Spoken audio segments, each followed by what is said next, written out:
Clearly, so, sample workspace, ba?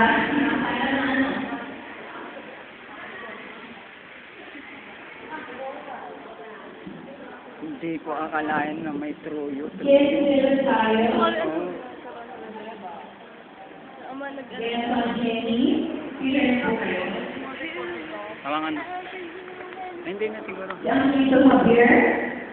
Ay,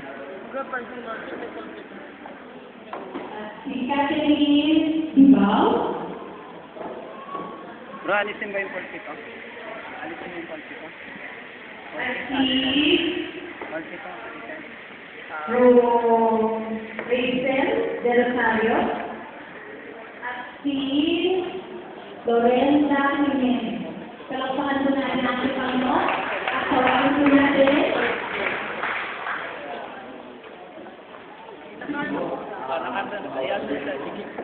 Nailakas ko kayong lahat na buksan muli ang ating mga puso. Na buksan natin ang Bible na kung ating pagpapakaya sa ating mga dati at tayo pinaranalig ng buong puso ng ating Panginoon Diyos ay buhay muli ng ating Diyos, maliligtas ka o maliligtas ka. So ngayon sa mga oras nito, sumunod kayo sa maikling panalangin. At ituloy po namin, i-focus po natin ang ating puso sa harapan ng ating Diyos sa mga oras nito. Sumunod kayo. Aming Ama, Diyos na makapangyarihan sa lahat sa mga oras nito, maraming salamat sa iyo dahil muling mo ako dinala sa iyong paanan upang ikaw ay aking pasasalamatan ng lubusan sa aking puso. Kaya naman, sa mga oras na ito, nilalapit ko ang aking buhay, lalo higit ang aking kaluluwa. Ama, patawad ko sa lahat ng aking mga pagkakasala, pagkakamali at pagkukulang sa inyo. Inaamin ko na aking nagkasala, buhat na yung una, bata pa ako hanggang ngayon.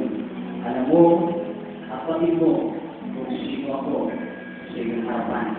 Bigyan mo ako ng iyong pananalugo mula ulo hanggang karampakan. Maraming salamat po, Diyos, sa pagpapanang ito.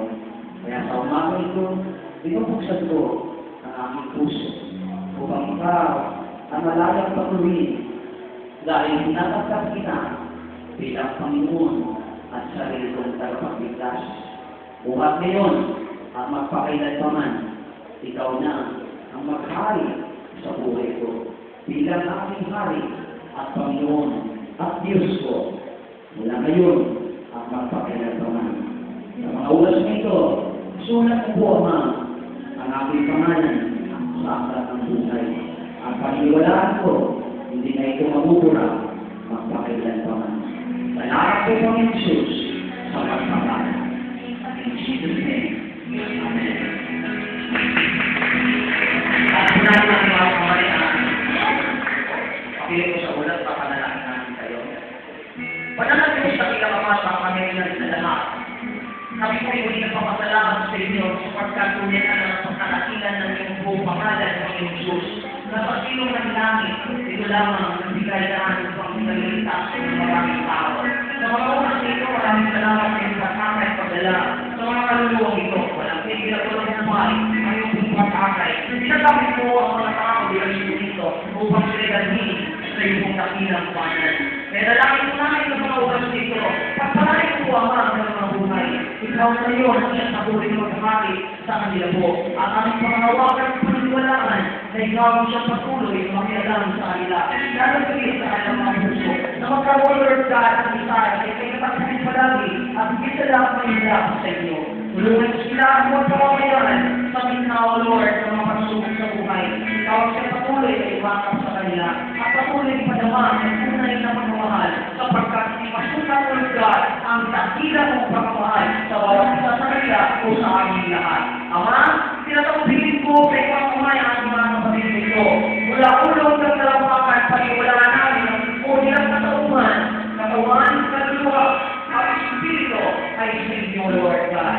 Kaya ang salamat po ng marami, ang iyong umaga ito ay isang umaga ng tagumpayan para po sa bawat isa amin at sa parating sa kanilang lahat. Sa pangalan ng Panginoon Isus, ito ang aming dalangin. In Jesus' name we pray. Amen.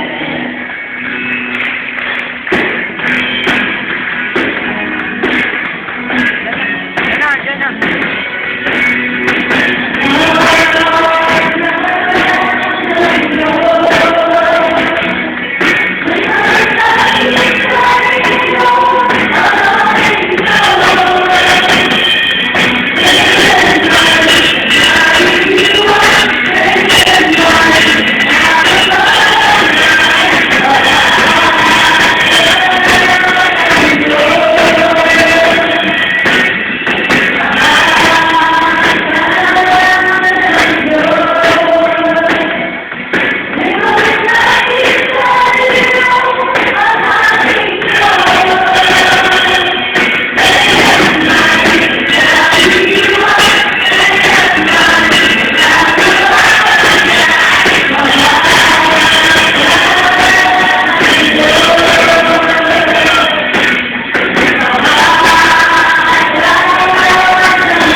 Ipapalakpak po natin natin Panginoon. Amen. Hindi po.